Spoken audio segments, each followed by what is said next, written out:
Est-ce que quelqu'un est prêt?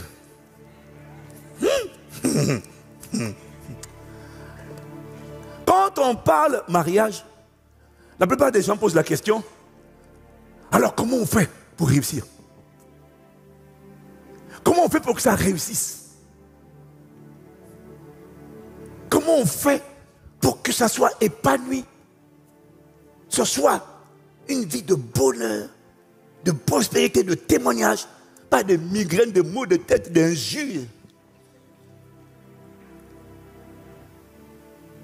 Parce que l'homme de bien laisse un héritage aux enfants de ses enfants.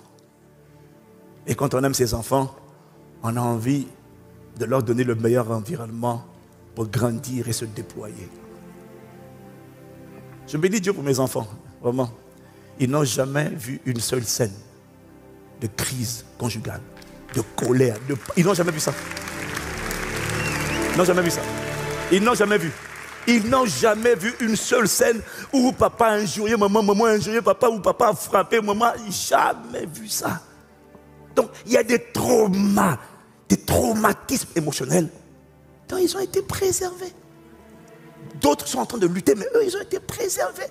Tes choix ont la capacité d'empêcher Satan de rentrer, d'égorger. Voilà pourquoi on a t'enseigné que quels que soient les traumatismes que toi tu as hérités, tu peux en sortir totalement et éviter de les amener dans tes relations de demain. Je n'entends pas bien ton amen là. Et j'ai regardé un commentaire à l'occasion de nos 25 ans. Il y a quelqu'un qui a dit ouais. Et puis il a fait ironique, moqueur, en disant mais vous n'avez même pas été dans leur foyer pendant les 25 ans. Vous êtes tous en train de dire vraiment félicitations, félicitations. Et j'ai eu pitié de lui. J'ai dit tu vois, les voleurs sont convaincus que tout le monde est voleur. Les impudiques sont convaincus que tout le monde est impudique. Donc, quand les gens disent, toi, tu marches dans la sainteté, ils disent, tu ne l'as pas vu dans l'ombre derrière les rideaux. Si, mon ami, il y en a qui derrière le rideau sont intègres. Ils ont le Christ formé en eux et leur cœur est tout entier à Dieu. C'est possible, monsieur le voleur, c'est possible de ne pas être un voleur et d'être un homme d'intégrité. Dans la main. Comédien, petit frère de Jamel Debbouze, ou petite sœur, miséricorde. Donc, quand on parle mariage, tout le monde veut savoir comment on réussit. Peu de gens veulent savoir c'est quoi le but. Ça a été créé pourquoi? Il n'y a personne qui pose la question. Tout le monde veut savoir comment je fais. Explique-moi, pasteur. Personne ne veut savoir. Mais tu ne peux pas définir la réussite si tu ne connais pas le but. Tu ne peux pas. Tu vas supposer, tu vas inventer tes propres concepts selon ta culture, ton intelligence, ton environnement. Mais tu ne sais pas si tu as raison.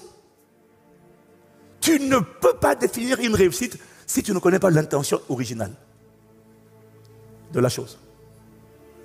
Donc tout le monde parle de, oui, comment réussir, mais personne ne pose la question, mais c'est quoi? Ça a été créé pourquoi? Et je t'ai dit, ça n'a pas été créé pour faire des enfants, ça n'a pas été créé pour avoir un foyer, ça n'a pas été créé pour avoir des rapports intimes dans la sainteté. Ça n'a pas été créé pour ça. Vous savez, à l'époque, ils ont créé le téléphone.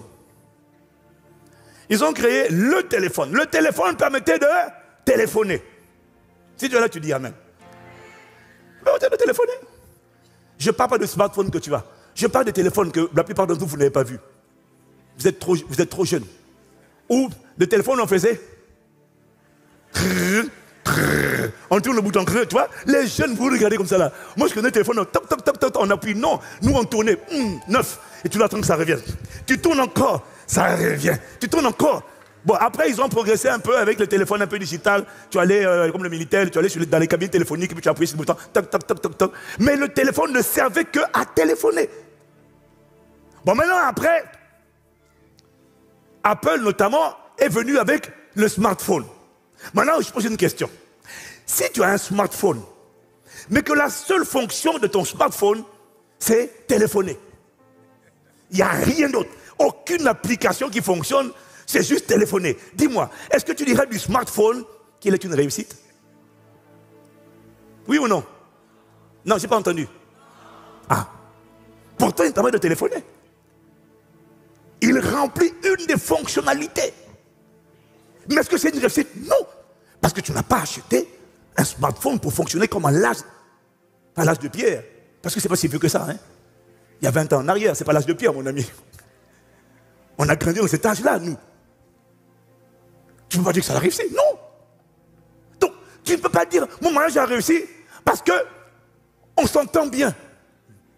Mon mariage a réussi parce que on est en lune de miel depuis 25 ans. Dire, ne pense pas que notre mariage est une réussite, parce que c'est le cas. Parce que ça fait 25 ans de paix. Non! C'est plus que ça. Donc voilà pourquoi il faut revenir au but. Parce que beaucoup veulent se marier.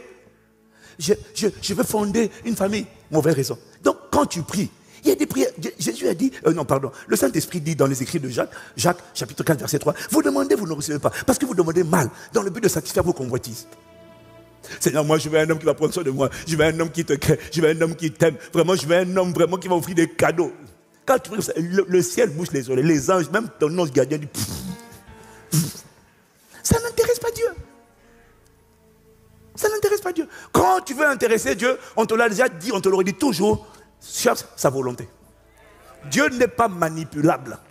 Dieu n'est pas ton serviteur. Il est sa majesté, le roi et le créateur. C'est toi qui es la créature. Lui, il est le créateur. Béni éternellement. Quand tu veux simplifier ta vie, trouve ce que Dieu veut. Marche dedans, tu vas prospérer. Il va t'accompagner. C'est quelqu'un là, il dit Amen. Donc, aujourd'hui, je vais juste commencer parce que je vois bien que le temps est en train de passer. Je sais que tu vas faire, oh, mais je n'aurai pas le temps de tout dire. Je n'aurai pas le temps de tout expliquer. Oh, Seigneur, oh, je te remercie pour ce livre. Seigneur, il va te délivrer des multitudes. Ah, Saint-Esprit, c'est ton œuvre. 100% révélation. Aïe, aïe, aïe, aïe, aïe. Si quelqu'un est là, il dit Amen. Donc, tu comprends alors que pour connaître le but du mariage, l'Esprit m'a dit, il faut d'abord commencer par connaître le but pour lequel j'ai créé l'homme, l'espèce humaine. Parce que j'ai créé l'espèce humaine à mon image, selon ma ressemblance, et après, je les ai mis tous les deux ensemble. Donc, et d'ailleurs, j'ai dit, il n'est pas bon que l'homme soit seul, je lui créerai une aide semblable à lui. Mais avant de dire ça, j'ai dit, faisons l'homme. Dans Genèse 1, versets 26 à 28, j'ai dit, faisons l'homme à notre image, selon notre ressemblance, afin qu'il domine sur les poissons, sur le bétail, sur les reptiles, sur tout ce qui se meut sur la surface de la terre. Dit Amen. Maintenant, regardez le verset 27. Je suis un peu en avance, mais il dit un verset écrit de manière bizarre. C'est ce matin seulement que j'ai vu le bizarre de ce verset. Je n'avais jamais vu ça. Dieu créa l'homme à son image. Et puis il répète encore. Il le créa à l'image de Dieu. Il me Seigneur, la première phrase suffisait. Tu as créé l'homme à ton image, on a compris, tu es Dieu. Il le créa, il insiste. Il dit 2 fois la même chose. Il le créa à l'image de Dieu. Comme s'il essaie de faire passer un message important. Que moi, quand je t'ai créé à mon image. Selon ma ressemblance. Et puis verset 27, c'est Dieu créa l'homme à son image. Il le créa à l'image de Dieu. Maintenant, après, alors quand tu dis Dieu créa l'homme, il créa l'humanité. Littéralement, c'est ça. Et puis quand il a créé l'humanité, il a créé 2 versions d'êtres humains. 2 designs. Il y a des voitures berlines, des voitures 4x4. J'ai créé un modèle femme, un modèle homme. Je les ai créés différents. Pas pour que l'un écrase l'autre, je les ai créés différents, afin qu'ils accomplissent le même dessein, mais de manière complémentaire.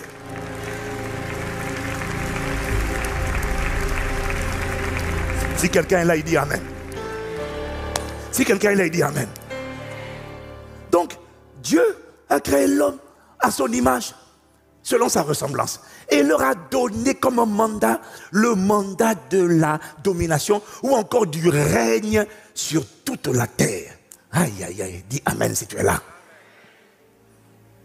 Alors si tu as écouté le PCNC, notamment la formation 201, et si tu as lu la série Né de nouveau pour gouverner de nouveau, ce que tu n'as pas lu probablement, tu as compris que Dieu a créé l'être humain sur la terre pour un but majeur.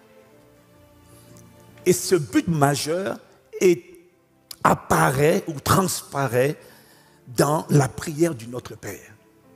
Cette prière n'est pas une prière à répéter, ce n'est pas une prière à réciter, c'est un modèle profond qui contient d'immenses secrets sur le protocole d'accès à la présence de Dieu.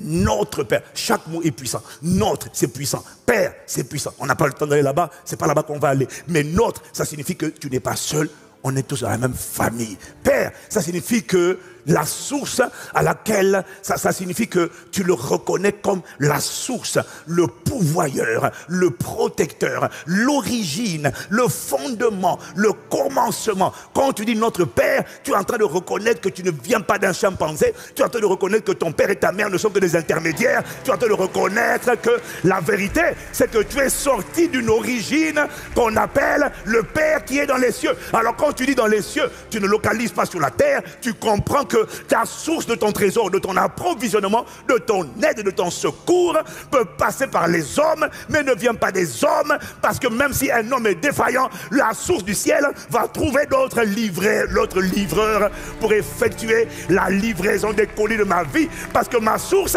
c'est le ciel.